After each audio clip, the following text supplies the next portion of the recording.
Hey guys, welcome to my Viva Glint series here. Just wanted to create these videos to give people a helping hand as they get started with Viva Glint. And so we're just going to jump right into it.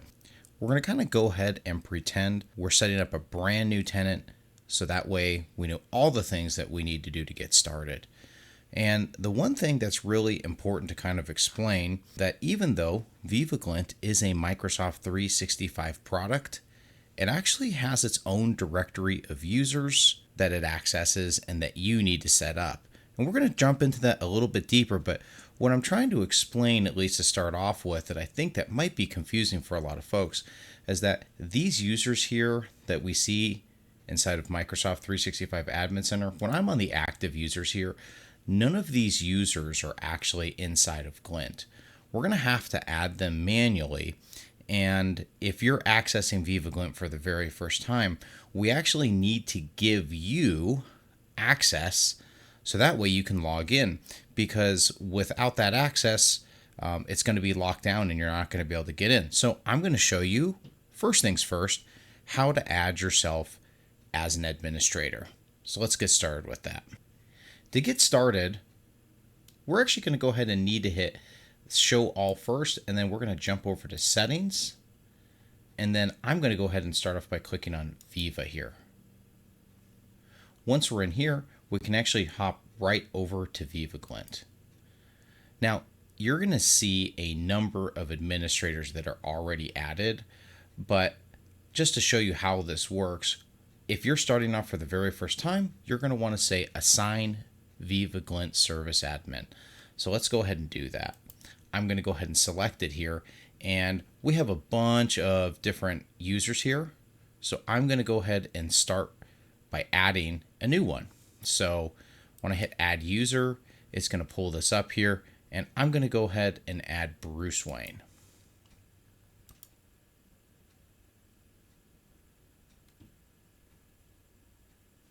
And there we go. I've added Bruce Wayne. Now, I want to show you another example here because this is likely to happen with you as well.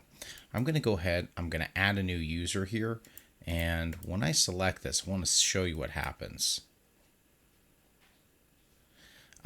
It says the Entra profile of Cassie does not have an employee ID. Please update the HRIS employee IDs in Entra. The reason for this is because Viva Glint uses employee IDs as one way to identify employees, but also as a way to build the hierarchy. So we know who reports to who based on these employee IDs. This is a core function of Viva Glint, but inside of Microsoft 365, employee IDs are not necessary or heavily used. But I'm going to show you how to get to that real quickly. So I'm going to close this out. I'm going to go down to my admin centers, and I'm going to go ahead and we're going to click on all admin centers here. And here we are. We're going to go to Microsoft Entra.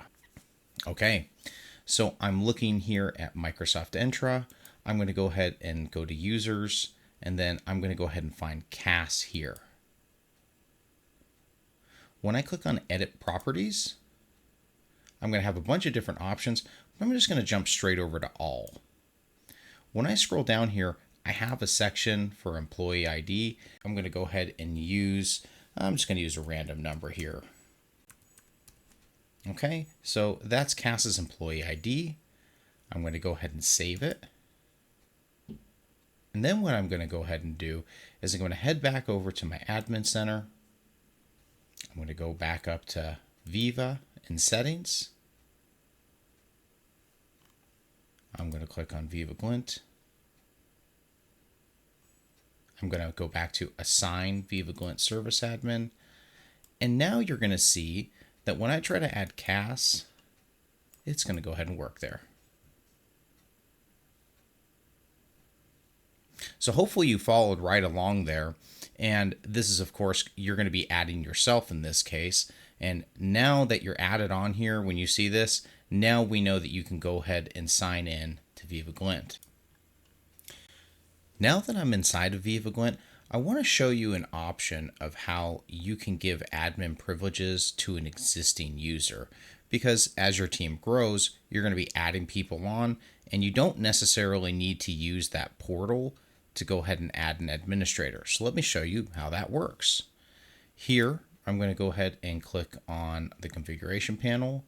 I'm going to go over to the people page, and then let's go ahead and pick Albert Einstein here.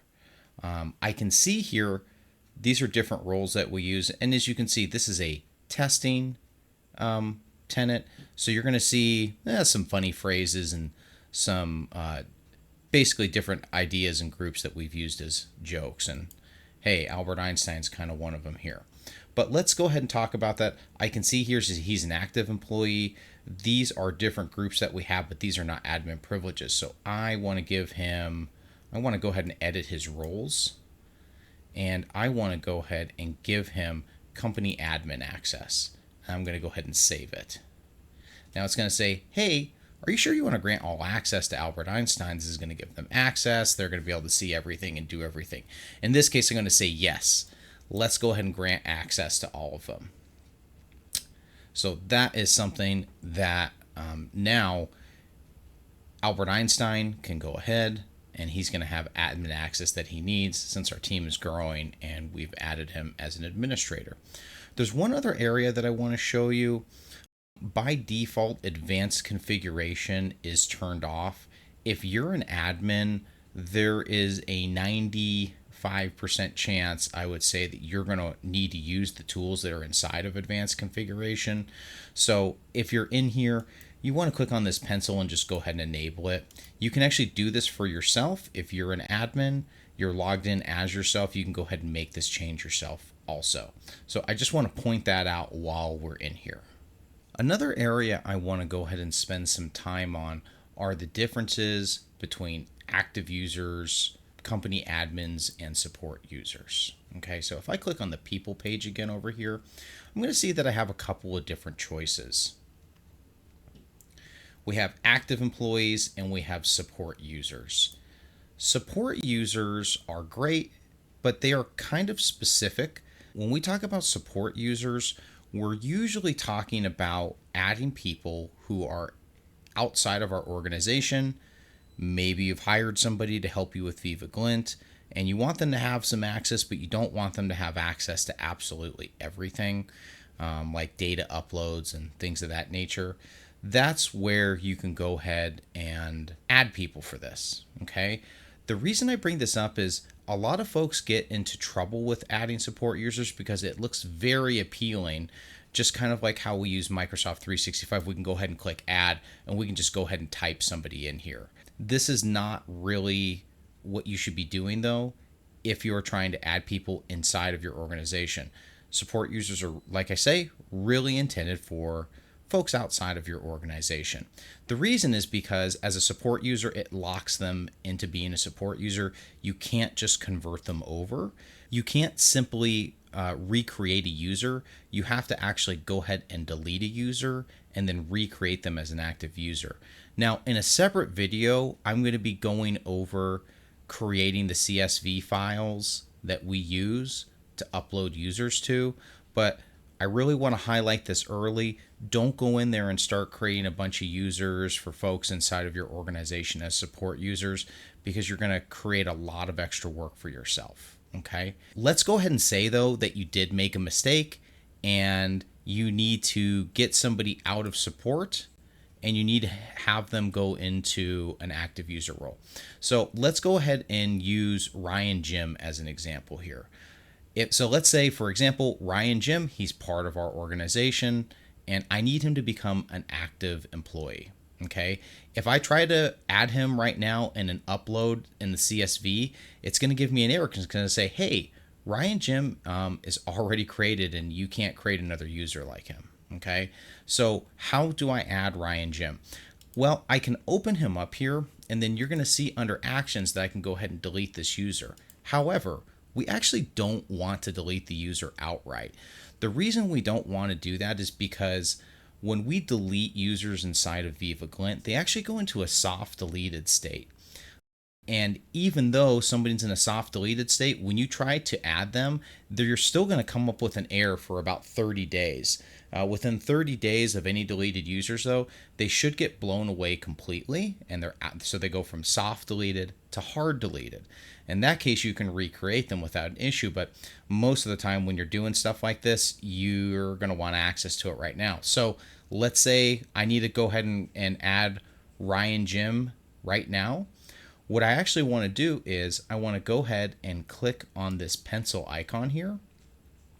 And the way that I do it is I add a ZZ in front of the email, and I throw a ZZ in front of the employee ID. Now, in this case, this isn't a numeral one, but it doesn't matter. Whatever you have in front of employee ID, you can go ahead and add a ZZ in front of it.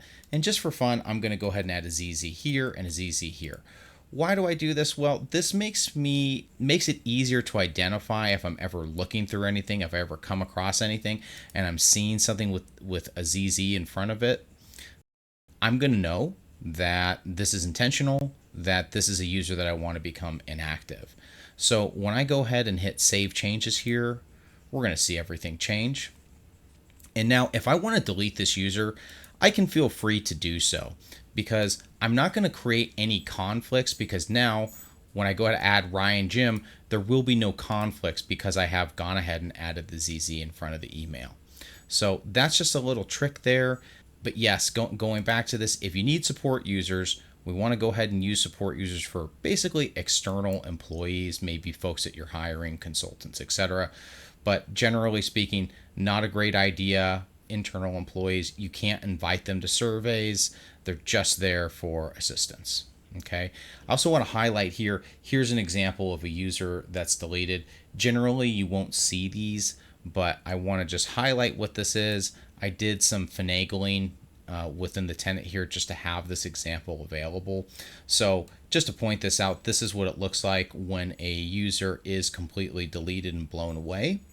These IDs are intended to anonymize the users. So when you come across stuff, sometimes you might be looking at older surveys and you might see numbers like these. These are from deleted users where their data has been anonymized. So I'm going to leave that there for now just because I like this example. I like to have that handy to show folks when it's needed. So that's all we're going to cover here in the very first video. The goal of this is for you to get set up as an admin, so that way you can get logged in, and then we're going to go ahead and continue on to the next video. Hey there. If this tutorial saved you time or saved you a little money, I have a Buy Me a Coffee page if you want to support the channel. I mean, you don't have to, but it's there if you want to. And if you need a bit more hands-on help with Viva Glint, I also offer consulting. So check out the link in the description for details, and thanks again for watching.